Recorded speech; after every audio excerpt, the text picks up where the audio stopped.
Excellent check mark. Let's continue your long English documentary script. Clapperboard, How Rome Conquered Greece, a Roman History Documentary.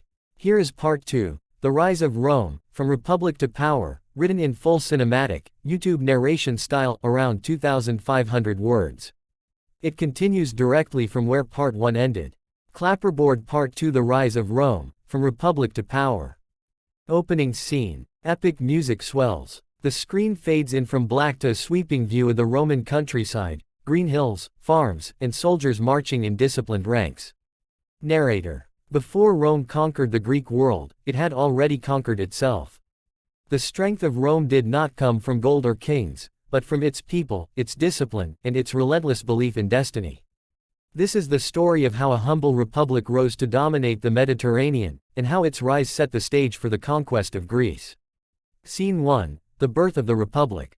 In 509 BCE, Rome changed forever. The Romans overthrew their last king, Lucius Tarquinius Superbus, a tyrant hated for his cruelty. In his place, they created something new, the Roman Republic. Power was no longer held by a monarch but shared among elected officials, consuls, praetors, and senators. Each man was expected to serve the state, not rule it. This system, though imperfect, gave Rome balance, a mixture of democracy, aristocracy, and tradition. At its heart stood the Senate, an assembly of Rome's most powerful families. They were the guardians of Roman values, discipline, honor, and loyalty. These values, known as mos maiorum, the way of the ancestors, guided Rome through every victory and every crisis. The Republic was not born in peace. It was forged in constant struggle. For 2 centuries, Rome fought its Italian neighbors, the Etruscans, the Samnites, and the Latin League. Each victory taught Rome new lessons in warfare, politics, and leadership. Scene 2. The Roman army, the engine of conquest. Rome's greatest strength was its army. Every Roman citizen was a soldier when duty called. They fought not for pay or plunder, but for the survival and glory of their republic. Unlike the rigid Greek phalanx, the Roman legion was flexible. It was divided into small units called maniples, which could move and adapt on the battlefield. Each soldier carried a short sword, the gladius, and a large shield, the scutum, weapons made for close, brutal combat. Discipline was absolute. Cowardice meant death. Courage meant honor, and the chance for glory. Through constant training and innovation, Rome created the most efficient fighting force the world had ever seen. When a Roman army marched, the ground shook beneath its iron sandals. Scene 3. The Italian Wars. By the 3rd century BCE, Rome had brought the entire Italian peninsula under its control. But its victories were not only military, they were political. Rome knew how to turn enemies into allies. Conquered cities were offered partial citizenship, protection, and a share in Rome's growing power, if they remained loyal. This network of alliances created a foundation that no other Mediterranean power could match. While Greek city-states often tore themselves apart through jealousy and pride, Rome united its allies through discipline and reward. In time, this unity would give Rome an unstoppable advantage. Scene 4. The Punic Wars, Rome's test of fire. The first great test of Roman power came in the Punic Wars, fought against Carthage, a wealthy maritime empire in North Africa. Carthage ruled the seas, while Rome ruled the land. But both wanted control of the western Mediterranean.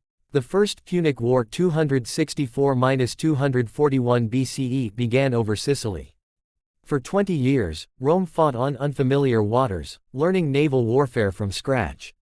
Through determination and sacrifice, Rome emerged victorious, seizing Sicily as its first overseas province. But Carthage was not finished.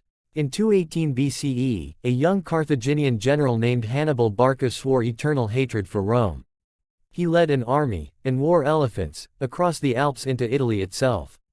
For over a decade, Hannibal defeated Roman army after Roman army, at Tribia, at Trasimene, and at Cannae, where over 50,000 Romans fell in a single day. Rome seemed doomed. But the Republic did not yield. Unlike other nations, Rome refused to surrender even in the darkest hour. Under the leadership of Publius Cornelius Scipio, later known as Scipio Africanus, Rome struck back. In 202 BCE, at the Battle of Zama, Scipio defeated Hannibal and forced Carthage into submission. The world took notice. Rome was now the dominant power in the western Mediterranean. Its armies had proven that no enemy, not even Hannibal, could destroy the Republic's spirit. And as Rome's influence spread westward, its eyes turned east, toward the rich, divided lands of Greece. Scene 5. The Temptation of the East. By the beginning of the 2nd century BCE, Rome had wealth, power, and military dominance. But there was something it lacked: culture.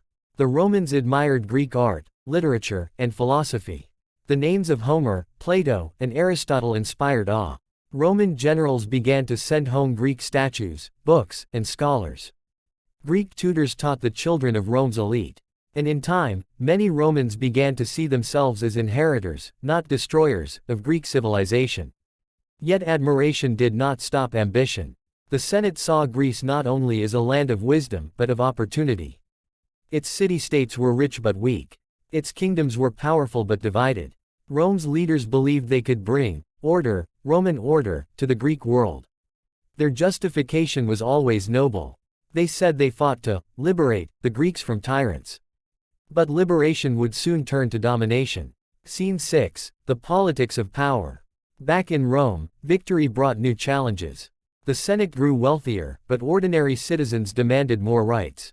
Ambitious generals sought personal glory. Corruption and political violence began to erode the Republic's unity. Yet despite internal tensions, Rome's military machine kept advancing.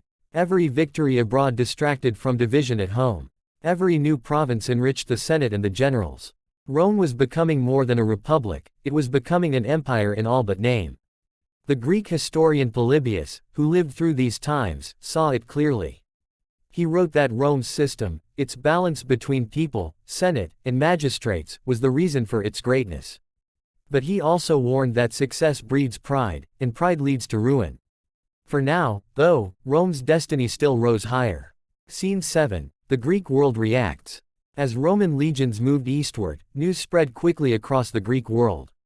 The kings of Macedon, Pergamon, and Syria watched with unease. The Greek leagues, the Aetolian and Achaean, argued whether to resist or welcome the Romans. Some saw Rome as a liberator, a protector of Greek freedom against rival kings. Others saw Rome as a new, more dangerous conqueror. But division was Greece's curse. Where the Greeks once stood united against Persia, they now fought among themselves. And Rome, patient and calculating, took advantage of every dispute. In 200 BCE, when Macedon threatened its neighbors, the Greek states begged Rome for help. The Senate agreed, not out of friendship, but out of strategy. Rome's armies crossed the Adriatic once more, claiming to defend Greek freedom. In truth, the conquest had begun. Scene 8. The Philosophy of Conquest. To understand how Rome conquered Greece, we must understand Rome's mind. The Romans did not fight for expansion alone, they fought for security through domination. To them, peace meant eliminating every possible rival.